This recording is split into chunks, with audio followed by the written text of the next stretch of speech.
Shalom teman-teman yang diberkati oleh Tuhan kita Yesus Kristus. Puji syukur pada kesempatan ini kembali bersama saya di channel My God is Great. Dan di video kali ini teman-teman yang diberkati oleh Tuhan, saya akan mencoba menayangkan satu video sehubungan dengan sejarah bangsa Israel. Mungkin ada beberapa sebagian orang tidak memahami tentang sejarah bangsa Israel hingga bangsa Israel modern. Dan banyak saudara-saudaraku yang dimana anti terhadap bangsa Israel. Tapi kita nggak usah hiraukan orang-orang yang semacam demikian, karena memang bangsa Israel adalah bangsa pilihan Tuhan. Dan oleh karena itu, narasumber kita pada hari ini adalah seorang Dr. Bambang Nursena. Beliau akan memaparkan bagi kita sejarah bangsa Israel, dan nanti saya akan bagikan video ini dalam 3 part saja, yaitu part 1, part 2, dan part 3. Dan oleh karena itu, mari kita saksikan penjelasan daripada seorang Bambang Nursena sehubungan dengan sejarah bangsa Israel. Mari kita belajar bersama-sama. Tuhan memberkati saudara. Matius pasal 24 ayat 1 sampai dengan ayat 2 saja, ada 2 ayat saja. Matius 24 ayat 1 dan 2. Sesudah itu Yesus keluar dari bait Allah lalu pergi. Maka datanglah murid-muridnya yang menunjuk kepada bangunan-bangunan bait Allah. Ia berkata kepada mereka, "Kamu melihat semuanya itu? Aku berkata kepadamu, sesungguhnya tidak satu batu pun di sini akan dibiarkan terletak di atas batu yang lain, semuanya akan diruntuhkan." Jadi Yerusalem itu bangunan yang menjadi sangat penting, sentral, itu adalah yang disebut Beit Hamikdash, bait suci. Pertama-tama dibangun di zaman Raja Israel kuno, yaitu Salomo. Tapi bait Allah ini mengalami penghancuran pada masa Nebukadnezar. Lalu orang-orang Israel mengalami pembuangan di Babel. Kemudian ketika Tuhan berkehendak mengembalikan mereka kembali ke tanah suci, mereka pun kembali ke tanah suci. Bait Allah yang sudah hancur itu lalu diusahakan untuk dibangun kembali. Maka mulai pada zaman Esra, Nehemia, bait Allah itu mulai dibangun kembali. Ada peristiwa yang menarik, tatkala orang-orang Yahudi, orang-orang Israel di wilayah utara yang menikah dengan 5 suku di Asyur, ketika ikut di dalam rencana pembangunan bait Allah yang kedua itu ditolak sama orang-orang Yahudi, karena mereka dianggap telah melakukan kesalahan karena menikah dengan orang-orang Asyur. Sebetulnya dibalik semuanya itu yang Tuhan larang adalah menikah dan memasukkan ilah-ilah lain, ilah-ilah bangsa Asyur ke dalam rumah-rumah orang Israel. Dan tindakan ini bagi orang Yahudi disebut sebagai abudah zarah, penyembahan kepada berhala. Karena itu orang-orang yang ditolak dalam pembangunan kembali bait Allah yang kedua ini lalu memisahkan diri dari bangsa Israel yang lain dan akhirnya dikenal sebagai orang-orang Samaria. Nah, orang Samaria itu kemudian membangun bait Allah tandingan yang diadakan di Gunung More atau Gerizim. Di sanalah mereka membuat bait Allah tandingan sebagai tandingan dari bait Allah Israel. Mereka juga memperingati upacara-upacara Paskah mereka, sama-sama Paskah. Karena Paskah bagi orang Yahudi itu adalah titik balik dari semua kehidupan mereka ketika mereka menjadi bangsa budak di Mesir, kemudian menjadi bangsa merdeka. Nah, mereka juga memperingati upacara yang dikenal dengan Akidah Yitzhak. Artinya pengikatan Iska, tapi itu diadakan kalau orang Yahudi itu di Yerusalem, di bait Allah Yerusalem, kalau orang Samaria di Bait Allah Gerizim. Nah, cerita tentang orang Samaria ini memenuhi lembar-lembar perjanjian baru, tentang orang Samaria yang baik hati, yang terkenal, yang dipuji oleh Yesus, ortopraksinya, kelakuannya yang baik dipuji oleh Yesus. Tapi tatkala perempuan Samaria kemudian memberi minum kepada Yesus di perigi Yakub, di sumur Yakub, murid-murid dan bahkan orang Yahudi pada umumnya tidak bisa ngerti kenapa Yesus begitu dekat dengan orang Samaria. Lalu orang Samaria itu pun bertanya bahwa Tuhan adalah orang Yahudi, haruskah minta minum kepada orang Samaria? Yesus secara ortopraksi, kelakuan hidup yang benar, itu memuji orang Samaria. Akan datang saatnya, dan kini sudah tiba saatnya kamu tidak menyembah Allah di gunung ini, maksudnya di gunung Gerizim, kiblatnya orang Samaria, tidak pula di Yerusalem. Karena Allah itu roh, maka hendaknya setiap orang menyembah Dia dalam roh dan kebenaran. Ungkapan yang sangat terkenal di dalam Yohanes pasal 4 ayat 24. Tetapi Yesus selalu mengatakan dalam konteks orang Samaria itu, bahwa keselamatan itu datang dari bangsa Yahudi. Artinya di sini Yesus memilih secara ortodoksia, secara kebenaran ajaran. Yesus tidak rekomendasi orang Samaria. Kebenaran karena itu keselamatan itu datang dari orang Yahudi. Tetapi secara ortopraksia, secara perilaku hidup yang benar, buah-buah dari iman yang benar, Yesus juga memuji orang Samaria. Nah, itu sekilas tentang perbedaan orang Samaria dan orang Yahudi yang kemudian melatari bagaimana banyak kisah-kisah di dalam perjanjian baru tentang termasuk bait Allahnya. Berabad-abad sampai pada zaman Yesus itu orang Yahudi dan Samaria itu saling mengutuk dan tidak menyapa. Yesus membenarkan perilaku yang baik dari orang Samaria, sekalipun Yesus tetap menekankan keselamatan itu datang dari bangsa Yahudi. Ritual-ritual orang Samaria masih sama dengan ritual orang Yahudi. Misalnya, yang paling terkenal itu adalah Akedah Yitzhak. Akedah Yitzhak itu adalah pengikatan Iskak. Nah, di dalam upacara Yahudi di Yerusalem, itu pusatnya ada di Bait Allah, Yerusalem. Diperingati setiap tahun baru Yahudi yang dikenal Rosh Hashanah. Mereka membaca teks itu, Kejadian pasal 22 ayat 2, tetap orang Samaria juga melakukan ritual yang sama. Disebutkan misalnya di sana tentang perintah untuk mengorbankan Iskak. Wa yumerkhahna et bincha et yehidka aser ahabta et yitzak vilehleka el aret hamurya. Firman Tuhan, ambillah anakmu yang tunggal yaitu Iskak, yang kau kasih yaitu Iskak, dan bawalah dia ke tanah Moria. Karena orang Samaria tidak mengakui kota Yerusalem sebagai kota di mana Ishak pernah dikorbankan, maka kata Moria dibaca dengan More, dan itu ditafsirkan sebagai bukit Gerizim, Gunung Ebal di Samaria.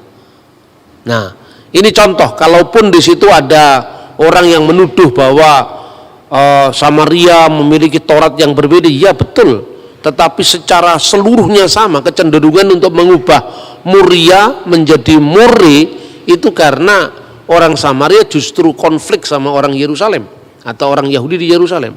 Tapi yang lain-lain semuanya sama. Soal Paskah misalnya, soal Paskah sama, orang Samaria memperingati Pesah, tanda darah, pengorbanan anak domba, semua sama.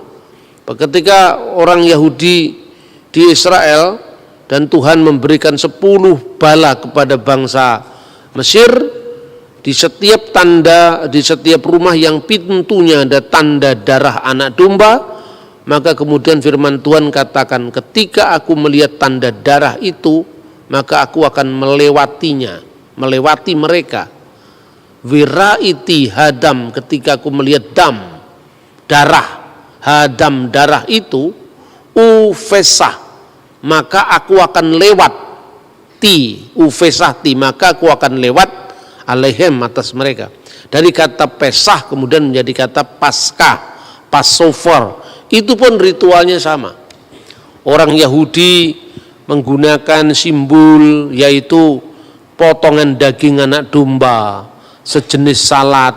Setiap tanggal 15 bulan Nisan mereka melakukan perjamuan Paskah.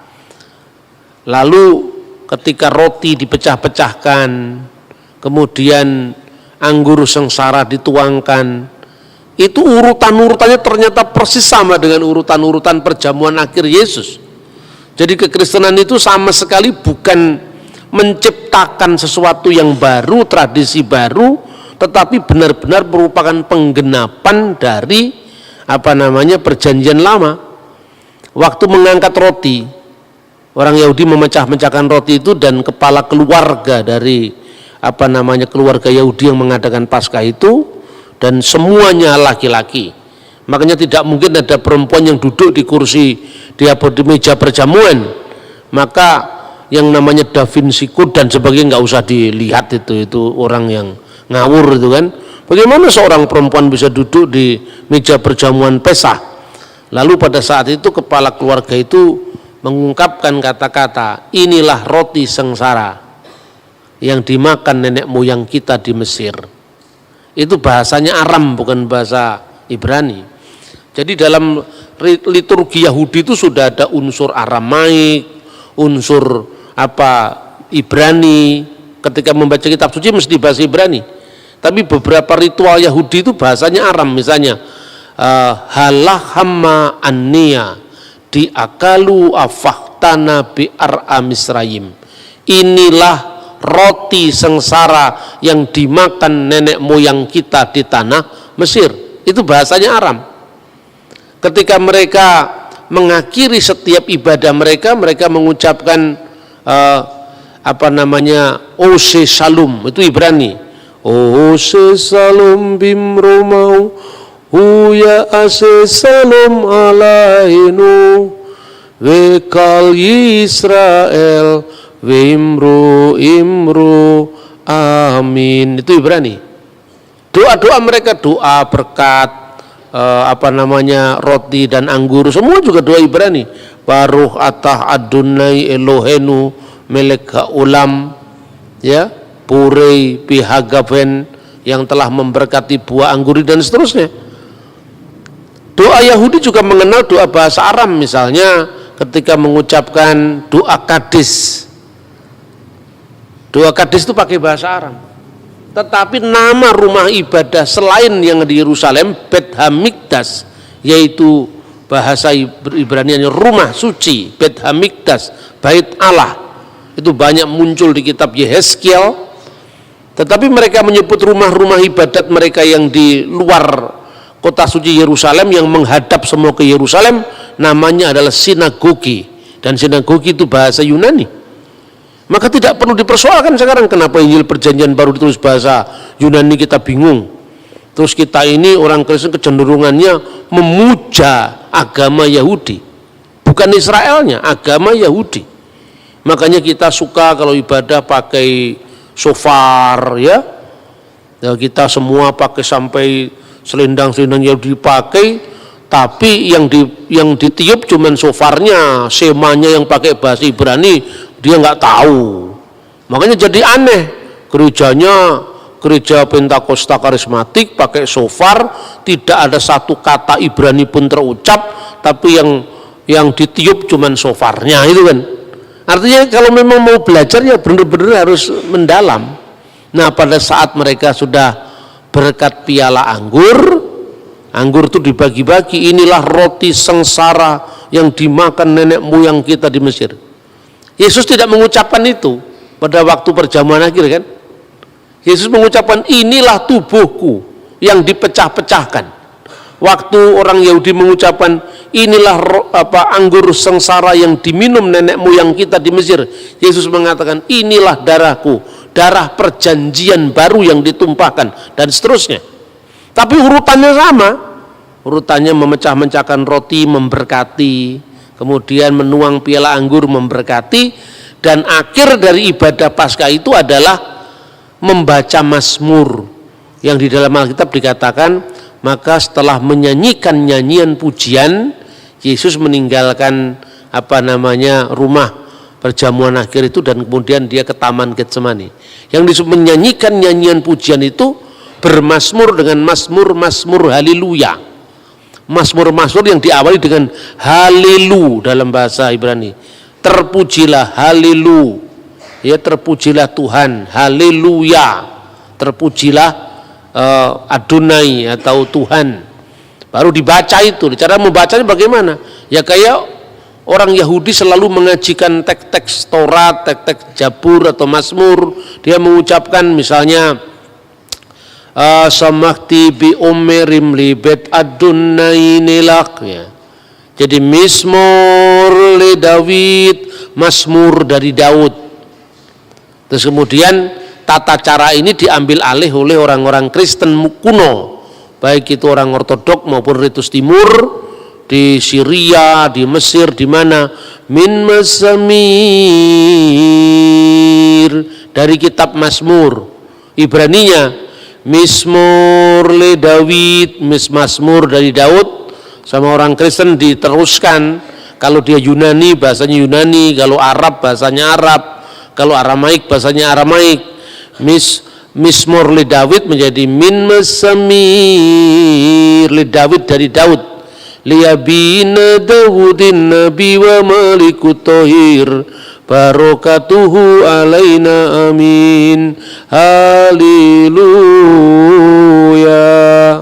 Ini Kristen bukan Islam, bukan. Nah, bahwa Islam mirip dengan itu urusannya mereka. Wong itu kita sebelum Islam sudah ada, Yahudi, Kristen sudah membaca kitab sucinya dengan begitu. Nah, ini saudara-saudara Paskah. Orang Yahudi memahami Paskah itu apa? Paskah keluaran dari tanah Mesir. Maka setelah mereka memecah-mecahkan roti, meminum anggur itu, mereka mengatakan, sekalipun inilah kisah Paskah di mana Tuhan dengan tangannya yang perkasa telah menyelamatkan bangsa kita dari perbudakan di tanah Mesir menuju ke tanah perjanjian. Sekalipun kita memiliki kecerdasan, kekayaan, hikmat, apapun, tetapi tidak ada yang bisa mengalahkan kisah penyelamatan Paskah. Lalu pada saat orang Yahudi sudah dibuang diaspora, dia menambahkan frasa begini pada saat perayaan Paskah. Hari ini, dulu kita bangsa budak, kita bangsa merdeka. Harapannya menjadi bangsa merdeka. Tahun depan kita di Yerusalem. Hari ini kita di sini, tahun depan kita di Yerusalem. Frasa ini ditambahkan ketika mereka sudah mengalami pembuangan yang kedua. Sejak Jenderal Titus meratakan Yerusalem, bait Allah menjadi tanah sesuai dengan nubuatan Yesus tadi. Kamu lihat gedung-gedung yang megah ini. Tak satu pun batu terletak di atas batu yang lain, semuanya diratakan menjadi tanah. Sejak satu bangsa Yahudi mengalami diaspora di seluruh dunia. Tetapi setiap Paskah mereka selalu mengatakan, Lesana haba'ah Birusalaim, tahun depan kita di Yerusalem. Setiap dia merayakan Paskah dalam kondisi perbudakan itu selalu mengatakan Lesana ba'ah Birusalaim, tahun depan kita di Yerusalem.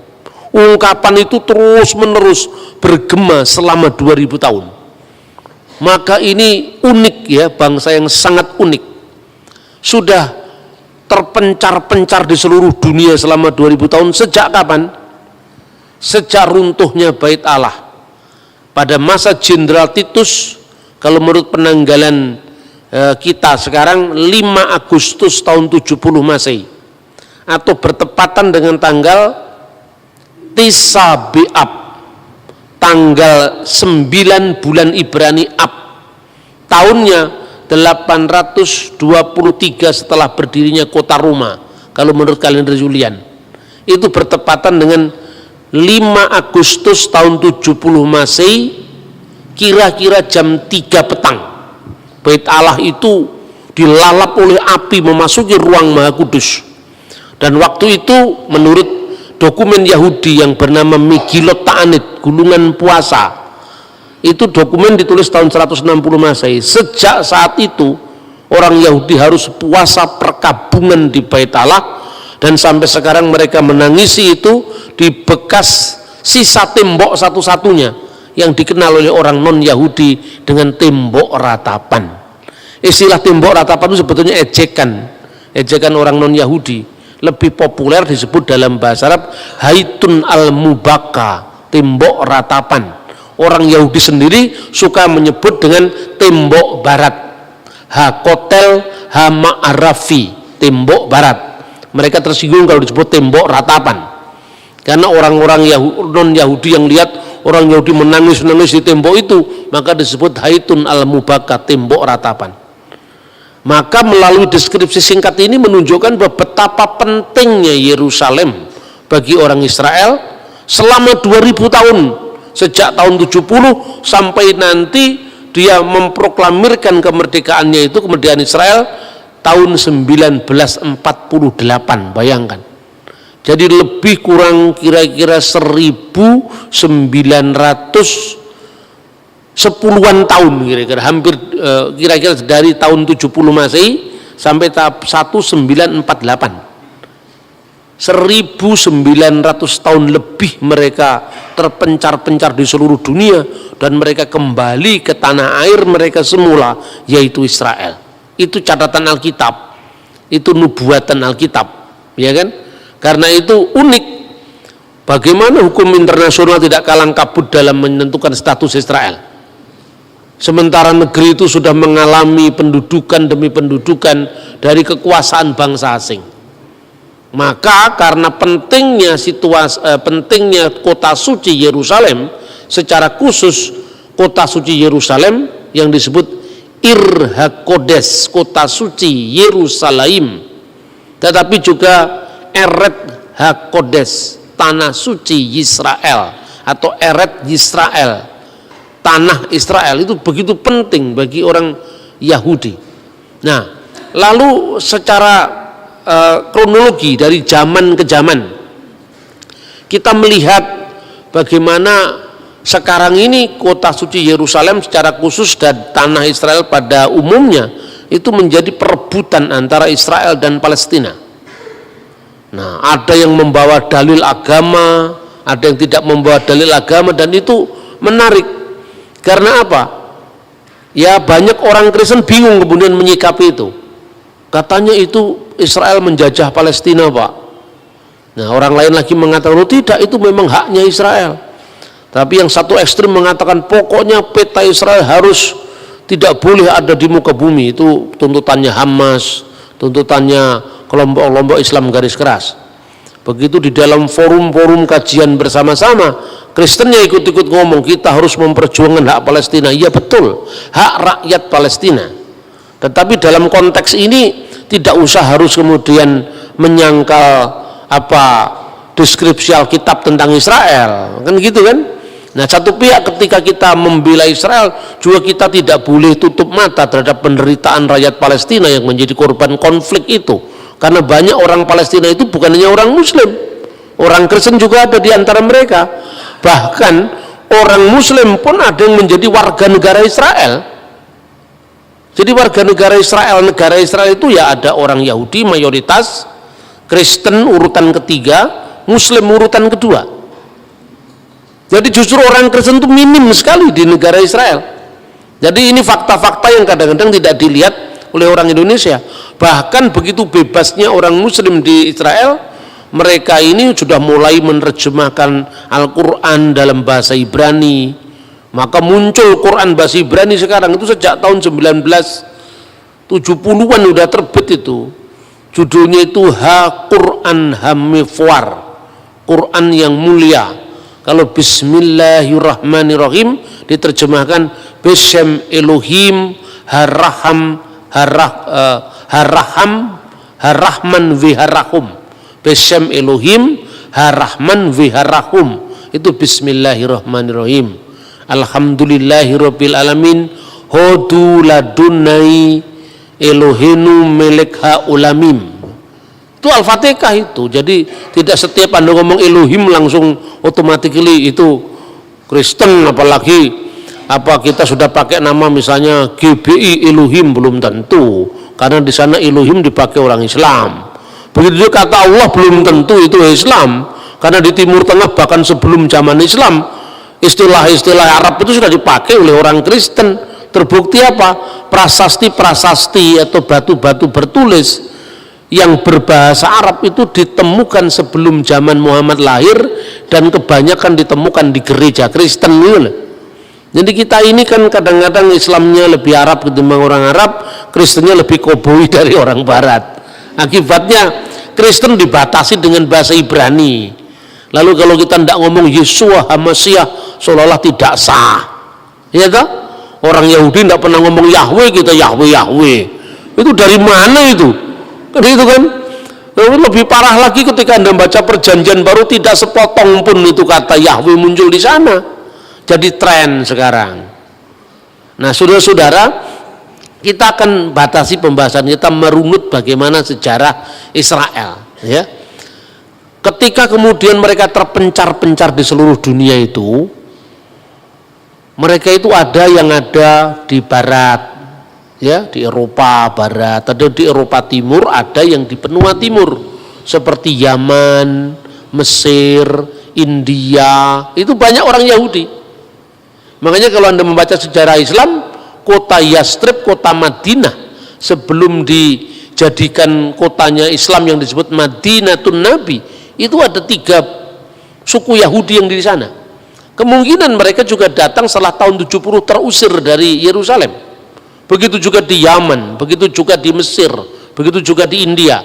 Lah orang-orang Yahudi yang di Eropa ini namanya adalah Askenazim bahasanya. Orang Yahudi tapi dialeknya dialek Eropa Barat. Misalnya kalau ngomong Safuot, dia tidak bisa ngomong huruf T, Safuot, tapi mengucapkan Safuos. Sabat, Sabas, itu Yahudi Askenazim. Ya, banyak orang-orang Israel yang sekarang jadi pejabat-pejabat pemerintah itu Yahudi Askenazim karena mereka emigran aliyah dari Eropa, aliyah dari Amerika. Tapi kalau mereka dari Yahudi Spanyol, orang-orang Yahudi Spanyol itu lebih fasih bahasa Ibrani. Kalau ngomong Safuot ya Safuot. Safuot itu Pentakosta maksudnya. Kalau ngomong Sabat ya Sabat. Baruh atah Adonai Elohenu meleka ulam, bahasanya lebih fasih. Begitu juga orang Yahudi itu dinamakan orang-orang Yahudi Sephardim, yang di barat, Eropa Barat, Amerika, Yahudi Askenazim, yang Yahudi di wilayah Eropa Timur, Spanyol secara khusus namanya Sephardim. Orang-orang Yahudi yang di Yaman, di Mesir itu namanya Misrahin. Jadi ada 3 kelompok itu bahasanya, dialeknya agak beda.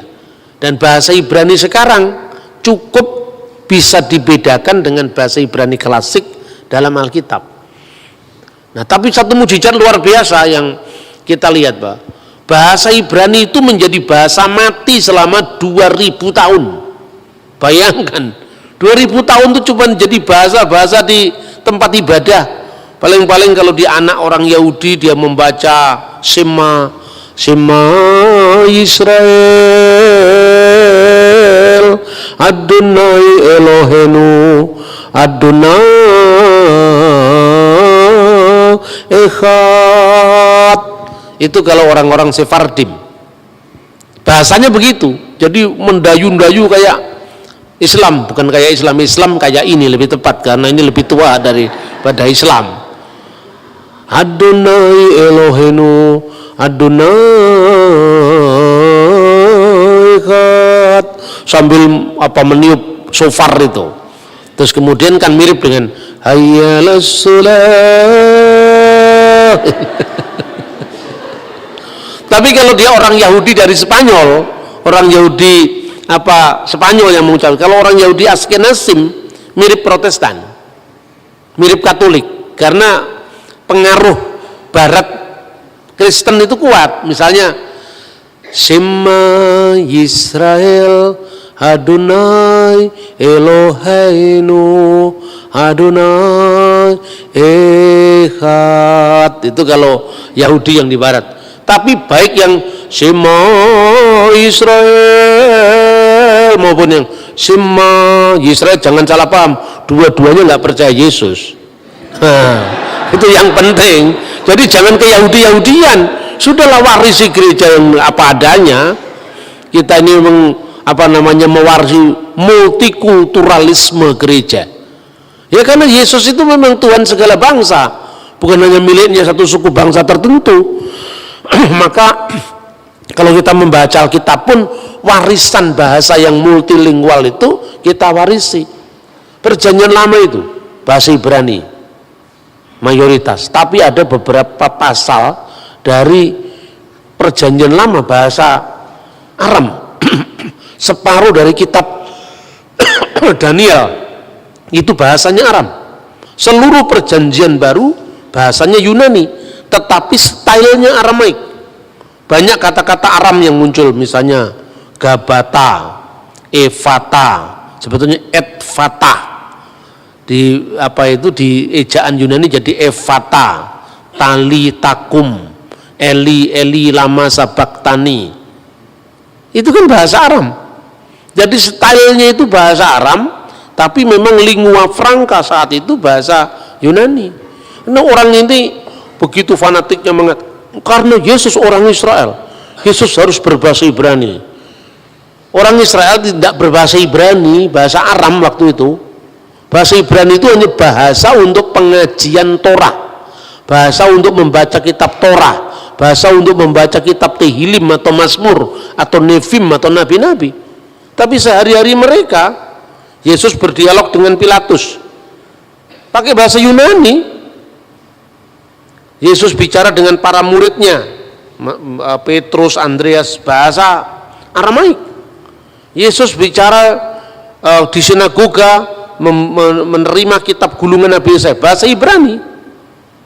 Lah kita malah ikut-ikut Islam, Arab semua, kita Ibrani semua, anti Yunani itu kan. Kita ini aneh, dikasih banyak bahasa cuma memutlakkan satu. Itu tuh ciri khas kekristenan yang tidak dimiliki oleh agama lain. Nah itu loh.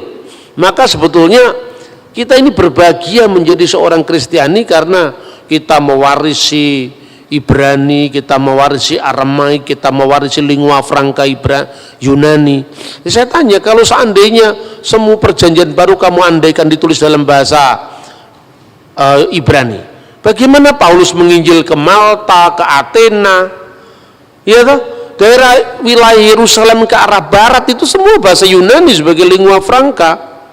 Coba paling sederhana dari apa yang dikatakan dalam kitab suci. Misalnya, tatkala kita menyebut satu orang namanya Petrus, sekaligus bernama Simon, sekaligus bernama Kefas, itu 3 bahasa. Simon itu Ibrani, Kefah itu Aram, menjadi kata Kefas tadi Kefa. Kemudian Petrus itu Yunani. Bayangkan, itu menunjukkan bahwa dia mewarisi warisan multilingual. Kalau Anda orang Manado atau orang ini begitu jadi Kristen, nama-nama lokalnya hilang. Tetapi kalau Anda orang Jawa, nama lokalnya masih ada, ditambahi nama Kristen, nama Sansekerta, kan itu kan kemajemukan masyarakat. Nama saya Bambang itu nama Jawa, Jawa asli itu. Tapi Jawa sejak abad 16, zaman abad 13, 14 Majapahit belum ada nama Bambang. Itu nama sejak zaman Mataram. Jadi kalau ada orang namanya Bambang dari zaman Majapahit pasti bohong itu gitu loh. Kira-kira seperti itu. Gampang sekali dengan bahasa itu. Nur itu bahasa Arab, Sena itu bahasa Sansekerta. Dari satu orang saya ini nama saya 3 bahasa. Karena apa? Masyarakat saya Jawa itu masyarakat yang multilingual.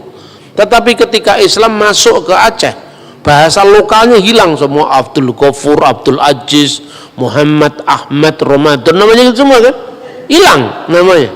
Di Manado, bahasa lokalnya Manado seperti misalnya nama Pingkan jarang didengar. Tapi semua satu kampung namanya Maria, namanya Marta, sampai sulit membedakan. Benar nggak? Dari situ kita bisa lihat pengaruh tebal tipisnya budaya. Bayangkan, ponakannya Barnabas, anaknya Maria yang disebut Maria ibu Yohanes yang disebut Markus, nama Ibraninya Yohanes kan, Maria ibu Yohanes yang disebut Markus. Yohanes itu yunanisasi dari kata Yohanan, berarti nama Ibrani. Tetapi kok yang disebut Markus itu nama Latin, itu nama kaisar Romawi misalnya Marcus Aurelius. Coba orang Yahudi namanya Markus, nama Latin. Itu menunjukkan apa? Tingkat keterbukaan budaya orang-orang Israel pada zaman Yesus terhadap budaya luar, sekalipun mereka selalu memprotek dengan iman Yahudi mereka, tapi tidak mengharamkan agama apa budaya lain. Contohnya Alkitab diterjemahkan sejak tahun 300-an sebelum Masehi, namanya Septuaginta, dan di situ Tetragrammaton YHWH itu diterjemahkan dengan Kurios. Itu tidak usah dipersoalkan. Nah, justru yang dipersoalkan bagi kita itu gini, ketika kita bicara tentang Israel itu antara kekaguman, ketakjuban akan karya Allah dan mujizat bangsa Israel itu, tapi juga tidak boleh kehilangan semangat kita untuk kita tetap memberitakan Injil. Karena ternyata orang Israel yang kita kagumi, yang kita sanjung-sanjung itu malah tidak percaya atau belum percaya dengan Injil. Itu satu. Kedua, kita harus memilah Yahudi yang ditawarkan kepada kita ini Yahudi dari abad keberapa.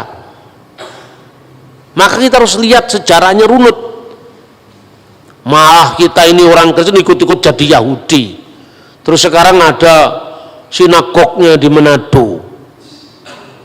Gara-gara dia bisa menemukan saya turunan Yahudi dari suku apa, ditinggal Tuhan Yesus. Keterikatan darah lebih kuat daripada keterikatan iman, gitu loh. Makanya orang Kristen tidak boleh mengalami penyakit yang namanya minderwaardigheid kompleks, kata orang Belanda. Jadi penyakit minder ini yang membuat Anda ini pengikut Yesus kok minder, kan gitu kan, nggak boleh yang seperti itu.